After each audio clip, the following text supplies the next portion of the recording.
Hello दोस्तों, स्वागत है आप सभी का एमएस कोचिंग फ्यूचर के एक और नए वीडियो में। आशा करते हैं कि आप लोग बहुत मस्त होंगे और अपने अपने बोर्ड एग्ज़ाम की तैयारी में व्यस्त होंगे। तो यदि आप भी 20 फरवरी के मैट्रिक बोर्ड परीक्षा के साइंस का पेपर देने वाले विद्यार्थी है तो यह वीडियो आपके लिए बहुत इम्पोर्टेंट होने वाला है, क्योंकि इस वीडियो में आप लोगों को विषय कोड 112 से जो क्वेश्चन बुकलेट नंबर जे से पूछा जाएगा प्रश्न, यानी आपको बता दें कि यदि आप फर्स्ट पाली या सेकेंड पाली में परीक्षा देने वाले विद्यार्थी है तो बिल्कुल यह वीडियो आपके लिए बहुत इम्पोर्टेंट है, क्योंकि आप लोगों को बोर्ड एग्ज़ाम में सेट ए से लेकर जे तक क्वेश्चन पूछे जाते हैं। कुल मिला के 10 सेट होते हैं जिसमें से कोई भी प्रश्न आने की संभावना होती है।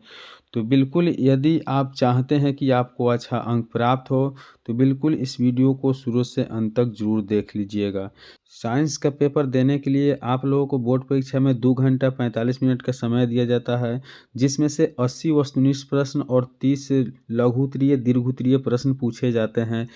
इसमें से किसी 1 से 40 या 40 वस्तुनिष्ठ प्रश्नों का सही सही उत्तर आप लोगों को ओएमआर शीट में देना होता है, जो सब किसी को पता होता है। तो चलिए हम देरी नहीं करते हुए वीडियो को शुरू करते हैं और देखते हैं कि आज का वीडियो का पहला प्रश्न क्या है, जो बिल्कुल आप लोगों का यह वीडियो इम्पोर्टेंट होने वाला है, क्योंकि इस वीडियो में जो भी प्रश्न बताया जाएंगे वो बिल्कुल इसमें से 40 प्रश्न आपके बोर्ड परीक्षा में रहने वाला है। तो बिल्कुल वीडियो को शुरू से अंत तक जरूर देख लीजिएगा। तो चलिए देखते हैं कि आज के वीडियो का जो पहला प्रश्न है वह दिया हुआ है, किस दर्पण की फोकस दूरी ऋणात्मक होती है। किस दर्पण की फोकस दूरी ऋणात्मक होती है। ऑप्शन ए में समतल दिया हुआ है, ऑप्शन बी में अवतल दर्पण, ऑप्शन सी में उत्तल दर्पण और ऑप्शन डी में इनमें से कोई नहीं। तो याद रखना है कि 1 नंबर प्रश्न का सही उत्तर अवतल दर्पण, यानी अवतल दर्पण की फोकस दूरी जो होती है ऋणात्मक होती है। वही फोकस दूरी धनात्मक पूछा जाए तो आप याद रखिएगा कि उत्तल दर्पण हो जाएगा। चलिए अगली प्रश्न की ओर बढ़ते हैं। 2 नंबर प्रश्न देखते हैं। बिल्कुल आप लोगों को 80 प्रश्न पूछा जाता है बोर्ड एग्जाम में से, तो बिल्कुल 40 ही प्रश्न बनाना होता है, जो बहुत आसान होता है। तो बिल्कुल आप लोगों को घबराने की ज़रूरत नहीं है, एक एक प्रश्न को ध्यान से देखना है। तो 2 नंबर प्रश्न दिया हुआ है, दर्पण की फोकस दूरी एफ और वक्रता त्रिज्या आर में क्या संबंध है। दर्पण की फोकस दूरी एफ और वक्रता त्रिज्या आर में क्या संबंध है। तो एफ बराबर आर होता है, या एफ बराबर आर बटा 2 होता है, या एफ बराबर 2 आर होता है, या एफ बराबर 3/2 आर होता है। तो इस प्रश्न का सही उत्तर जो है एफ बराबर आर बटा 2, यानी ऑप्शन बी बिल्कुल करेक्ट आंसर है। अगले प्रश्न की ओर बढ़ेंगे और 3 नंबर प्रश्न देखेंगे। दिया हुआ है, सामान्य दृष्टि के लिए स्पष्ट दृष्टि की न्यूनतम दूरी है। सामान्य दृष्टि के लिए स्पष्ट दर्शन की न्यूनतम दूरी कितनी होती है। याद रखना है कि 25 सेंटीमीटर, यानी ऑप्शन बी बिल्कुल करेक्ट आंसर, यानी सही आंसर है। बिल्कुल आप लोग शुरू से अंत तक जरूर वीडियो देखिएगा। यदि आप प्रश्नों का उत्तर जानते हैं तो बिल्कुल कमेंट करके बताते चलिएगा, और वीडियो को एक लाइक ज़रूर कर दीजिएगा कि यदि आप लाइक करते हैं वीडियो को तो हमें इस तरह के वीडियो बनाने की प्रेरणा मिलती है। चलिए 4 नंबर प्रश्न देखते हैं। दिया हुआ है कि श्वेत प्रकाश का कौन सा रंग वर्ण किसी प्रिज्म से गुजरने के पश्चात कम झुकता है, यानी कम विचलन होता है। तो इस प्रश्न का सही उत्तर हो जाएगा लाल, यानी लाल रंग के जो प्रकाश होती है सबसे कम उसका झुकाव होता है। अगले प्रश्न यानी 5 नंबर प्रश्न देखेंगे। दिया हुआ है, मानव आँख की रेटिना द्वारा बना गई छवि होती है। मानव आँख की रेटिना द्वारा बनाई गई जो छवि होती है वह कैसी होती है। तो 5 नंबर प्रश्न का सही उत्तर वास्तविक और उल्टा होता है। 5 नंबर का ऑप्शन बी बिल्कुल सही उत्तर है। अगले प्रश्न की ओर बढ़ेंगे। 6 नंबर प्रश्न देखेंगे। दिया हुआ है, आकाश का रंग नीला प्रतीत होता है। आकाश का रंग नीला प्रतीत होता है, याद रखना है प्रकाश के प्रकीर्णन के कारण आकाश का रंग जो है नीला प्रतीत होता है। बिल्कुल आप लोगों को 1 से 80 वस्तुनिष्ठ प्रश्न बताया जाएगा, जिसमें से 40 प्रश्न को आप लोगों को कवर करना है एग्जाम में। तो यदि अभी तक इस यूट्यूब चैनल को सब्सक्राइब नहीं किए हैं तो बिल्कुल सब्सक्राइब करके और वीडियो को लाइक ज़रूर कर दीजिएगा। तो 7 नंबर प्रश्न देखते हैं। दिया हुआ है कि किस दर्पण से वस्तु का प्रतिबिंब बड़ा बनता है। किस दर्पण से वस्तु का प्रतिबिंब बड़ा बनता है। याद रखना है कि अवतल दर्पण से वस्तु का प्रतिबिंब बड़ा बनता है, इसलिए ऑप्शन बी इसका बिल्कुल सही उत्तर है। अगली प्रश्न 8 नंबर प्रश्न दिया हुआ है कि निम्नलिखित में कौन सा लेंस निकट दृष्टि को ठीक करने के लिए उपयोग किया जाता है। निम्नलिखित में कौन सा लेंस जो है निकट दृष्टि दोष को ठीक करने के लिए उपयोग किया जाता है। 8 नंबर प्रश्न का सही उत्तर ऑप्शन सी अर्थात अवतल लेंस। अवतल लेंस का उपयोग निकट दृष्टि दूर करने के लिए किया जाता है। बिल्कुल एक एक प्रश्न इम्पोर्टेंट है, आप लोग वीडियो को शुरू से अंत तक जरूर देखिएगा और बारी बारी से प्रश्नों का उत्तर आप लोग कमेंट में बिल्कुल देते चलिएगा और अंत में बताना है कि कितना प्रश्न आपका सही हो गया। 9 नंबर प्रश्न दिया हुआ है कि निम्नांकित में से कौन उपकरण विद्युत धारा की उपस्थिति दर्शाता है। निम्नांकित में कौन सा उपकरण विद्युत धारा की उपस्थिति दर्शाता है। तो 9 नंबर प्रश्न का सही उत्तर हो जाएगा गैल्वेनोमीटर, यानी ऑप्शन ए बिल्कुल सही उत्तर है। अगले प्रश्न की ओर बढ़ते हैं। 10 नंबर प्रश्न देखते हैं। दिया हुआ है दाएं हाथ के अंगूठे के नियम को किसने प्रतिपादित किया था। दाएं हाथ के अंगूठे के नियम को किसने प्रतिपादित किया था।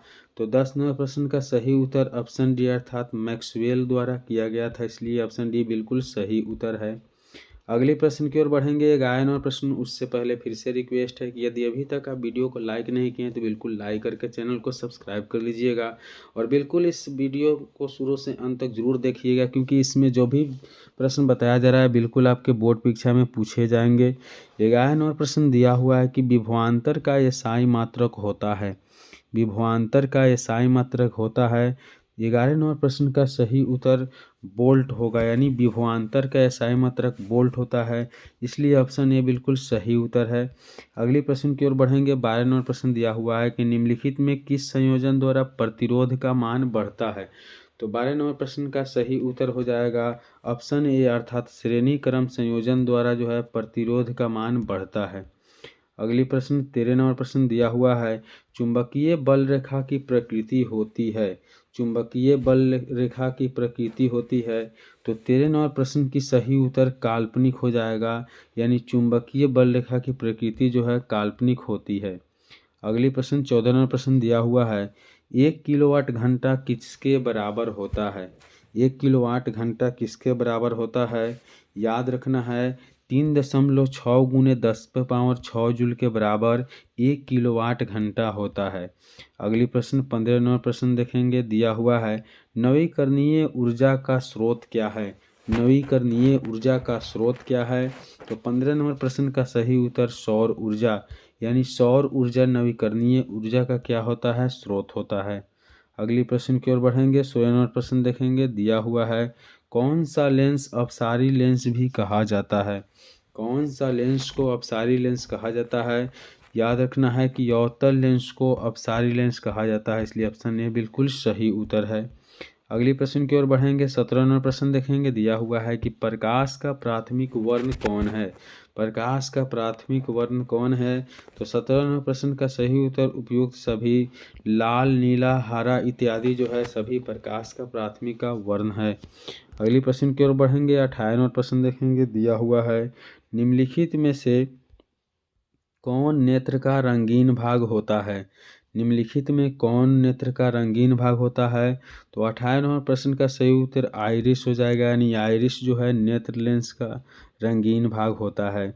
अगली प्रश्न 19 नंबर प्रश्न दिया हुआ है 1 HP बराबर है 1 हॉर्स पावर बराबर होता है 746 वाट की, इसलिए ऑप्शन ए बिल्कुल इसका सही उत्तर है। बिल्कुल एक एक वीडियो को शुरू से अंत तक जरूर देखिएगा, एक एक प्रश्न को शुरू से अंत तक जरूर उत्तर देते चलिएगा।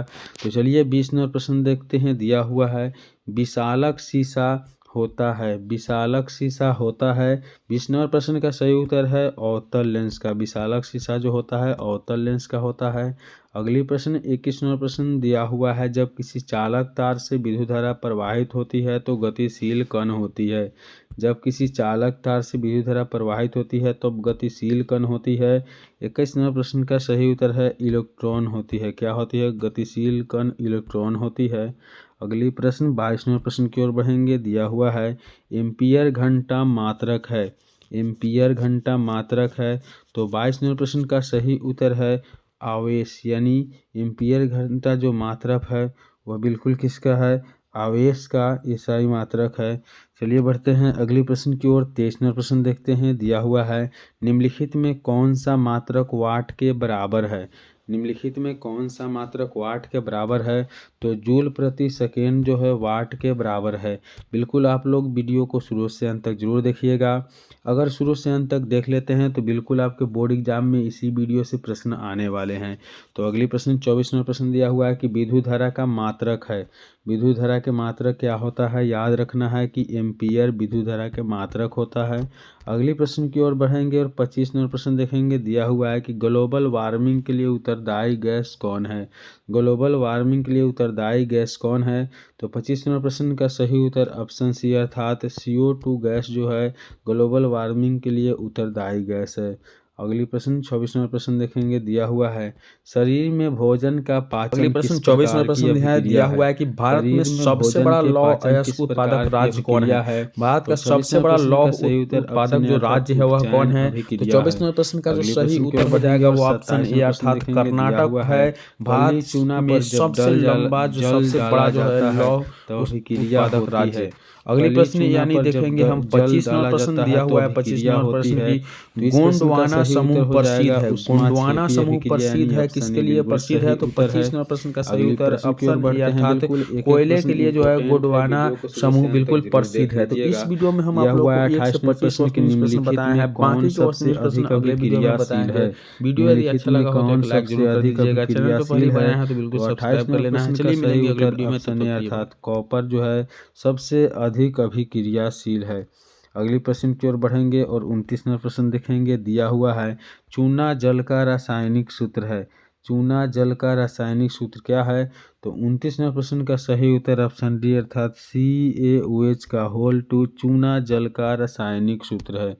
अगली प्रश्न की ओर बढ़ेंगे और 30 नंबर प्रश्न देखेंगे। दिया हुआ है कोई विलयन लाल लिटमस को नीला कर देता है। कोई विलयन लाल लिटमस को नीला कर देता है, उसका pH मान होगा। तो बिल्कुल 30 नंबर प्रश्न का सही उत्तर है ऑप्शन डी अर्थात A और B दोनों। चलिए अगली प्रश्न की ओर बढ़ते हैं। 31 नंबर प्रश्न देखते हैं। दिया हुआ है एल्काइन में कार्बन कार्बन के बीच कितने संयोजक बंधन होते हैं? एल्काइन में कार्बन कार्बन के बीच कितने संयोजक बंधन होते हैं? तो 31 नंबर प्रश्न का सही उत्तर है ऑप्शन सी अर्थात 3 संयोजक बंधन है, यानी कार्बन इस तरह से 3 बंधनों से जुड़ता है। अगले प्रश्न यानी हम लोग 32 नंबर प्रश्न देखेंगे। दिया हुआ है ग्लूकोज का आणविक सूत्र क्या है? ग्लूकोज का आणविक सूत्र क्या है? तो 32 नंबर प्रश्न का सही उत्तर होने वाला है ऑप्शन ए अर्थात C6H12O6 ग्लूकोज का आणविक सूत्र होता है। अगली प्रश्न 33 नंबर प्रश्न देखेंगे। दिया हुआ है उच्च वसीय अम्लों के सोडियम लवण कहलाते हैं। उच्च वसीय अम्लों के सोडियम लवण कहलाते हैं। तो 33 नंबर प्रश्न का सही उत्तर है ऑप्शन ए अर्थात साबुन कहलाते हैं। चलिए अगली प्रश्न की ओर बढ़ते हैं। 34 नंबर प्रश्न देखते हैं। दिया हुआ है बॉन्ड CHO अभिक्रियाशील मूलक को कहते हैं। बॉन्ड CHO अभिक्रियाशील मूलक को क्या कहते हैं? तो 34 नंबर प्रश्न का सही उत्तर है एल्डिहाइड, यानी एल्डिहाइड कहा जाता है। अगली प्रश्न की ओर बढ़ते हैं। 35 नंबर प्रश्न दिया हुआ है आवर्त सारणी के किसी आवर्त में बाएं से दाएं जाने पर तत्वों की परमाणु की त्रिज्या क्या होती है? तो याद रखना है कि घटती है। अगली प्रश्न की ओर बढ़ेंगे और 36 नंबर प्रश्न देखेंगे। दिया हुआ है निम्नलिखित तत्वों का उनके अधातु गुण के अनुसार बढ़ते क्रम में सजाए। तो इस प्रश्न का सही उत्तर है ऑप्शन बी अर्थात लिथियम, बेरिलियम, कार्बन, ऑक्सीजन और फ्लोरीन। अगली प्रश्न की ओर बढ़ते हैं। 37 नंबर प्रश्न दिया हुआ है सिलिकॉन क्या है? सिलिकॉन क्या है? याद रखना है कि सिलिकॉन एक उपधातु होता है। अगली प्रश्न की ओर बढ़ेंगे। 38 नंबर प्रश्न दिया हुआ है निम्नांकित में कौन विद्युत धनात्मक तत्व है? निम्नांकित में कौन विद्युत धनात्मक तत्व है? तो 38 नंबर प्रश्न का सही उत्तर है सोडियम अर्थात Na। बिल्कुल सोडियम जो है विद्युत धनात्मक तत्व है। अगली प्रश्न की ओर बढ़ते हैं। 39 नंबर प्रश्न देखेंगे। दिया हुआ है टिहरी बांध का निर्माण किस प्रदेश में किया गया? टिहरी बांध का निर्माण किस प्रदेश में किया गया? तो 39वें प्रश्न का सही उत्तर है उत्तराखंड, यानी उत्तराखंड में टिहरी बांध का निर्माण किया गया। अगली प्रश्न 40वां प्रश्न दिया हुआ है, निम्नलिखित में किस धातु को केरोसिन में डुबो कर रखते हैं। निम्नलिखित में किस धातु को केरोसिन में डुबो कर रखते हैं, तो बिल्कुल याद रखना है कि सोडियम को केरोसिन में डुबो कर रखते हैं। तो आज के वीडियो में हम लोग 1 से 40 क्वेश्चन प्रश्न देखे हैं जो बिल्कुल आप लोग के लिए इम्पोर्टेंट था। अगली वीडियो में हम बिल्कुल 40 से 80 क्वेश्चन प्रश्न बताएंगे। तो वीडियो यदि अच्छा लगा हो तो अभी तक लाइक नहीं किए तो बिल्कुल लाइक कर लीजिए, चैनल को पहली बार आए हैं तो बिल्कुल सब्सक्राइब कर लीजिएगा। चलिए मिलेंगे अगले वीडियो में, तब तक के लिए बाय।